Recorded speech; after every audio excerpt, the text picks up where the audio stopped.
अलियान खान पूछता है ऐसा ना हो कि तुम्हारा बाप आ जाए।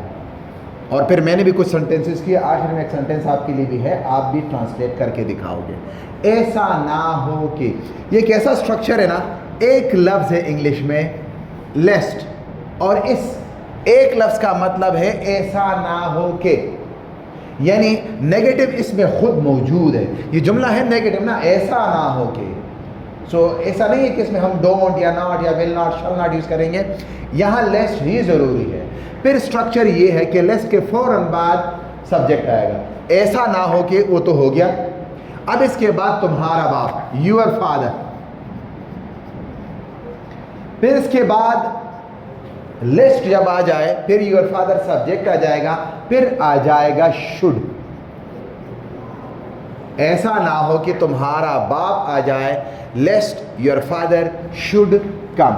और जाहिरी बात है, कम के बाद हम फर्स्ट फॉर्म डालते हैं। याद रखो ये जुमला भी इनकम्प्लीट है, यानी इधर कुछ होना चाहिए ना कि इधर से भाग जाओ, ऐसा ना हो कि तुम्हारा बाप आ जाए, या ये खेल बंद करो, ऐसा ना हो तुम्हारा बाप आ जाए, पढ़ाई शुरू करो, ऐसा ना हो तुम्हारा बाप आ जाए। अक्सर इसके साथ एक इम्पेरेटिव सेंटेंस होता है। जैसे ये दूसरा जुमला है, मेहनत करो, वर्क हार्ड। ये आपका वर्क हार्ड जो है ना, ये आपका इम्पेरेटिव सेंटेंस हो गया। अब इसके बाद लेस्ट आएगा,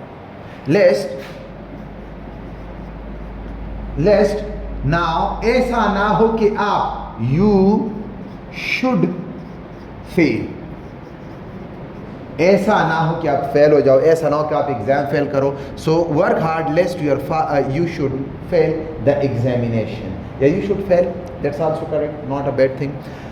भागो, ऐसा ना हो कि पुलिस तुम्हें पकड़े, run away, run. लेस्ट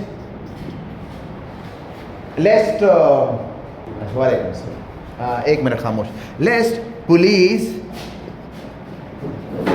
should come, यानी उस तरह लेस्ट आया, फिर सब्जेक्ट पुलिस, और फिर आया शुड, और फिर कम आया। तो इसका मतलब है कि यहाँ पे भी लेस्ट, फिर पुलिस, फिर शुड, और फिर कम आया। अब आप सबके लिए एक जुमला है, घर जाओ, ऐसा ना हो कि बारिश शुरू हो जाए। इसी में आपने इसी तरह स्ट्रक्चर बनाना है, यही स्ट्रक्चर होगा, मगर ज़ाहिर अल्फाज थोड़े डिफरेंट है। और इसी तरह कमेंट कीजिए, मैं आपको रिप्लाई देता रहूँगा।